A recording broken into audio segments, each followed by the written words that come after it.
বিশ্ববাসীর উদ্বেগ এবং নিন্দা সত্ত্বেও গাজায় গণহত্যা থামছে না আর।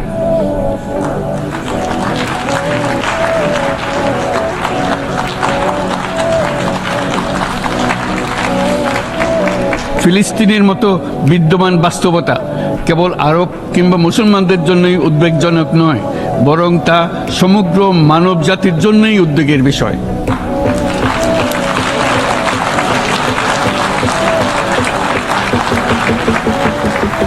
একজন মানুষ হিসেবে প্রত্যেক ফিলিস্তিনির জীবন অমূল্য।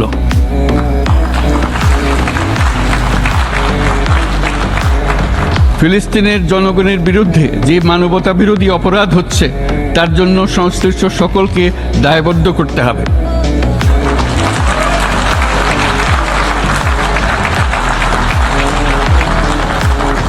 ফিলিস্তিনের জনগণের উপর চলমান নৃশংসতা, বিশেষত নারী এবং শিশুদের সাথে প্রতিনিয়ত যে নিষ্ঠুরতা বিশ্ব দেখাচ্ছে, তা থেকে নিস্তারের জন্য বাংলাদেশ অনতিবিলম্বে সম্পূর্ণ যুদ্ধবিরতির আহ্বান জানাচ্ছে।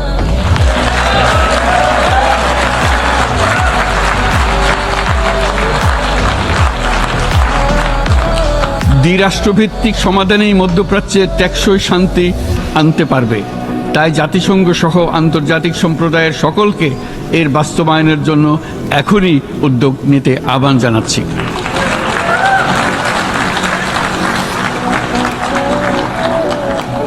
গত 2.5 বছর ধরে ইউক্রেনে চলমান যুদ্ধে বহু মানুষ প্রাণ হারিয়েছে। এই যুদ্ধের প্রভাব সর্বব্যাপী, এমনকি বাংলাদেশের অর্থনীতিতেও এর নেতিবাচক প্রভাব আমরা অনুভব করছি। আমরা তাই উভয় পক্ষকে সংলাপে বসে বিরোধ নিরসনের মাধ্যমে যুদ্ধের অবসান ঘটানোর আহ্বান জানাচ্ছি।